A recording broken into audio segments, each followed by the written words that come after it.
జలయజ్ఞమే కాదు, తలపెట్టిన ఏ పని విషయంలోనైనా వైఎస్ది సీరియస్ అప్రోచే. ఎన్నికల వేళ గెలుస్తామన్న ధీమా ఎలా వచ్చిందంటే అదే మాట చెబుతున్నారు ఆయన. ప్రజల అవసరాలను కనిపెట్టాం, తీర్చే ప్రయత్నంలో తిరుగులేని దీక్షతో సాగాం. ఇంకా చేయాల్సింది చాలా ఉంది. ఆ ప్రయత్నంలోనే ముందుకు సాగుతున్నాం.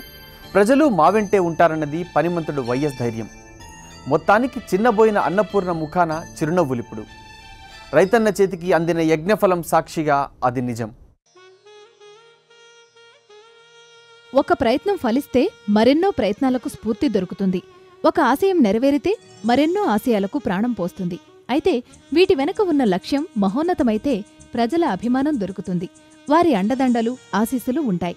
నిజంగా అలాంటి లక్ష్య సాధనే ఎన్నుకున్నట్టున్నారు వైఎస్ఆర్. 60 సంవత్సరాల స్వాతంత్ర భారత చరిత్రలో ఆంధ్రప్రదేశ్లోనే కాదు, మరి ఏ ఇతర రాష్ట్రంలోనూ జరగనటువంటి అభివృద్ధి, సంక్షేమం, ప్రతి ఒక్కరికి కావాల్సిన మౌలిక వసతులన్నీ కూడా ప్రభుత్వం ఏర్పాటు చేస్తుంది.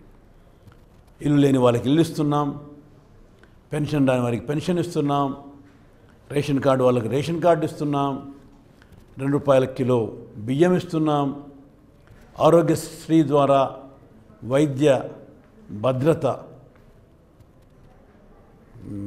ఫీజు రీఎంబర్స్మెంట్ ద్వారా విద్యా భద్రత, ఒక్కటి కాదు ప్రతి ఒక్క విషయంలోనూ కూడా ఎవరికి ఏ వర్గానికి ఏ విధమైన అవసరం ఉన్నా అటువంటి ప్రతి అవసరం పట్ల స్పందించాం, తీర్చగలిగాం.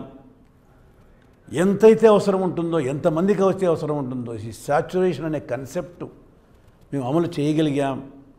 వీటన్నిటితో పాటు సంక్షేమంతో పాటు అభివృద్ధి కార్యక్రమాల్లో కూడా, అభివృద్ధిలో మరి ముఖ్యంగా సేద్యపు నీటి రంగంలో మేము చేసిన అభివృద్ధి ఇవాళ భారతదేశం అంతా కూడా మన వైపు చూసేంత పరిస్థితి కనపడుతుంది. మీరు ఒక్కడి గమనించే ఉంటారు, గడిచిన సంవత్సరం 2 సంవత్సరాల్లో చాలాసార్లు నేను ఈ రాష్ట్రానికి సంబంధించిన ప్రతిపక్ష పార్టీల నాయకులతో చాలాసార్లు అడగడం జరిగింది, అసెంబ్లీలోను బయట కూడా. మీరు దయచేసి రండి, ఒక పార్టీకి సంబంధించిన ప్రజాప్రతినిధులు ఒకరినో ఇద్దరినో పంపించండి, మీరందరినీ కూడా ఒక గ్రూపుగా తీసుకెళ్ళి మీరు కోరిన ప్రతి రాష్ట్రాన్ని మనం చూసొద్దాం. ఏ ఒక్క ఇతర రాష్ట్రంలో కూడా మనకంటే ఎక్కువ అభివృద్ధి కానీ సంక్షేమం కానీ జరుగుతున్నా మా ప్రభుత్వం తల వంచుకుంటుంది.